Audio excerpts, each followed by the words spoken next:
We are witnessing something special from this Toronto Raptors team because guys like Jonathan Mogbo, guys like Jamal Shead have shown flashes of brilliance for this Raptors team. And looking for the development, looking for the start of this rebuild, you got to give credit to Darko Rajaković and this team for developing young talent. So we'll discuss that, including a more negative update because we did have an injury happen in tonight's game and it happened to Gradey Dick. So we'll break down all of the information we currently have at the moment for this Gradey Dick injury because, again, this team has been plagued by the injury bug this entire year. It's been a bit of a dampener, a pretty exciting season for the Toronto Raptors. Record-wise, whatever it is, this team has been fun to watch. I'm standing by it because there's so many young guys to get excited about. So we'll break all of that down in this video. But before we do, folks, I just want to say thank you. Last video, I mentioned it was my birthday. It was my birthday yesterday, turned 25. But you guys just absolutely flooded the comment section with birthday wishes, nice comments, all that type of stuff. And I just want to say thanks. I just want to, again, I've been doing this for a while now at this point, hopping on these Raps fits, I think 7 years, close to at least. And I launched it close to my birthday, 2017? So yeah, 7 years. And it never ceases to amaze me. The community we got, all the people that are, tuning into the videos, whether you like the takes or not, I just appreciate every single one of you that, are tuning in, watching the vids, joining us on our quest to build up this community and, enjoy this Toronto Raptors teams for all the ups and all the downs. So just wanted to say thanks to start off this video, but we do have a game to cover. We do have a lot of stuff to really dive into because, again, I've been excited. I've been pretty amped up about the development and along this Raptors team. And tonight, it was a tough challenge. It was a tough mountain to face. The Raptors did end up losing to the Cleveland Cavaliers 108-122.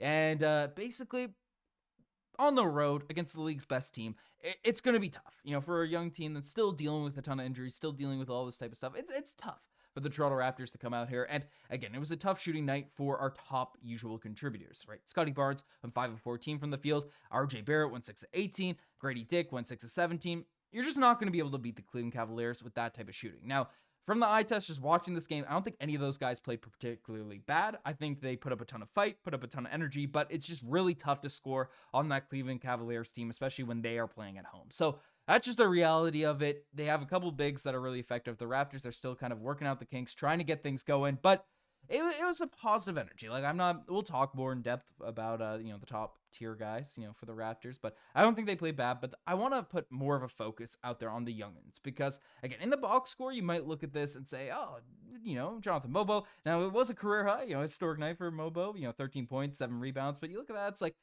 okay, what are you getting hyped up? Is that special, really, Ben? What are you saying that for? But this man's just feel for the game. It's there. He makes nice cuts. He gets into the right positions. He's a really solid defender. He's a great athlete. Jonathan Mogbo, again, he's very raw, especially with his touch around the basket and all those types of things. But you really see why Masai Ujiri selected him with that first overall selection out there in the second round of this draft because Mogbo continues to just, in his minutes. And as players return to the lineup, Bruce Brown, Kelly Olynyk, all these types of guys, Mogbo might not be a consistent rotation player. I'd like for him to be because, again, he has been effective. He's going to be a part of the future of this Raptor squad. But, again, for him to step up, for him to come in during these runs and just have an impact on the offense and defensive end, he's bringing the energy, not scared at all of guys like Evan Mobley, of Jared Allen, the forwards that they have out there on the Cleveland Cavaliers, and is just coming out there being effective. And for a second round pick, in his rookie season, facing off against the best team in the NBA that's loaded in the front court, for him to have this type of performance, a career night so far, right? I mean, it's a huge plus. And I just want to continue to say, because his feel is there. He's raw as in terms of skill sets. And, he knocked out a 3 tonight, which is great. But, his touch and all that will still need development. But all of the intangibles are there for Jonathan Mogbo to be a really awesome basketball player. So very, very impressed, very, very pleased with what I saw from him. And the guy that I do want to bring up, and again, I'm a biased, open Shead head. That's what I am. I am a Jamal Shead head. So don't, I'm openly, a guy that's going to be gassing this guy up whenever he has moments. But, the jump shot is the biggest thing with Shead to become that next elite level player. But we do have to appreciate the stuff that he was able to do out there on the court because in his 16 minutes of action, he had a stretch, like a 2-minute stretch where he knocked down those 2 threes. 2 of the threes that he missed were at the end of the game, kind of not contested shots, but you just hoist him up there. So I'm considering the stat line. He went 2 of 3 from the 3-point line. That's what I'm saying. That's my actual adjusted stats out here, even though he only had 6 points and officially went 2 of 5 from the 3-point line. But he had 2 rebounds, 2 assists, 1 steal, and it felt like he could have more steals because he was and it's the reason why he was a positive in the plus minus there tonight. But Jamal Shead just got really into guys like Darius Garland, whoever the heck he was matched up with, Ty Jerome. And Ty Jerome had and Donovan Mitchell when he was on him as well. But those guys all had very, very strong games, but it wasn't when Jamal Shead was guarding them. Jamal Shead, his energy, his defense, and you get why this man won Defensive Player of the Year out there in college. He is an absolute pest, an absolute fiend, and just like Mogbo, these guys are not afraid of anyone. There is no stage fright happening for these young guys out there on the Toronto Raptors team. They're getting into the top players on these, Cavs team and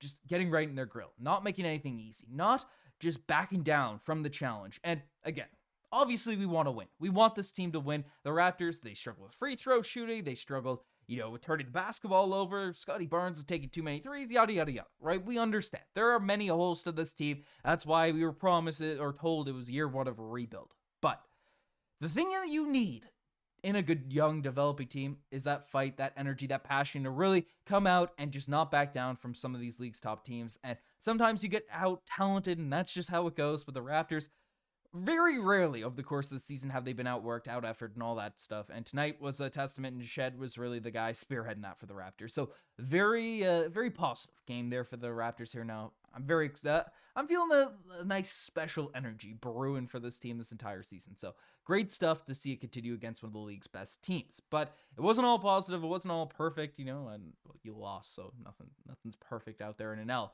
But we did have an update regarding Gradey Dick and his current injury situation. So Michael Grange essentially reported Gradey Dick left the game with calf soreness.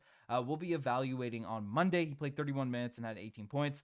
In tonight's game. So he was able to play a big chunk of this game, but did leave, with the calf soreness. So we've seen guys like, recently, like Malik Monk be out for a couple weeks with a similar injury, a similar style playing in a game and end up leaving. And then it's called calf soreness, whatever the heck it is. So hopefully Gradey Dick's able to stay out there in the lineup. I mean, this team has just been so depleted. Again, we're not the New Orleans Pelicans, but we are close in terms of the amount of games, the amount of guys that have been in and out of the lineup, and it's happening to crucial rotation players as well. It's not the 9th, 10th, 11th, 12th men that are getting injured for the Raptors. It's, your 2, 3, 4, 5, 1, right? Like all of the top guys in this Raptors team, with the exception of Jakob Poeltl, have been dealing with injuries over the course of the season. Now Gradey Dick's added to that list. So it sucks to see. I'm hoping for the best, but overall, again, this Raptors team, it wasn't perfect. Other storylines, right? Jakob Poeltl did have 19 boards, continues his ascent to one of the league's better big men. Ochai Agbaji knocked down a quarter three tonight, played some solid defense. Again, not the greatest Ochai Agbaji game. He has a nice touch around the basket, which is great to see. Chris Boucher, solid performance, 10 points, only 14 minutes, which was interesting. But again, when you have Mogbo playing the level he is, you're going to steal some minutes there from Chris Boucher. Davion Mitchell, not the greatest of nights for him, had 6 turnovers especially, which is the tough aspect of it. He's been such a great facilitator this season, but obviously you have to turn the turnovers down. But, overall, I'm happy. I'm happy with this Raptors team. Again, there's a lot of people pushing to capture a flag, to lose these games, to do all this type of stuff, and the Raptors still the 4th worst lottery odds despite winning their last 2 games coming into this one. So again, the Pelicans and Sixers project to be a lot better, going in the season. It's going to be tough, to catch the Wizards out there at the taking race. But regardless if you capture the flag or not, I'm still rooting for this team to win every single game. But I'm keeping my eye. I'm not oblivious to the tank simulators and all that type of stuff. I'm keeping a positive frame of mind. I'm not letting this team stress me out the way they did last year. So that's just how it goes. You guys are best. Make sure you guys subscribe. Appreciate every single one of you. I've signed it out. Cheers.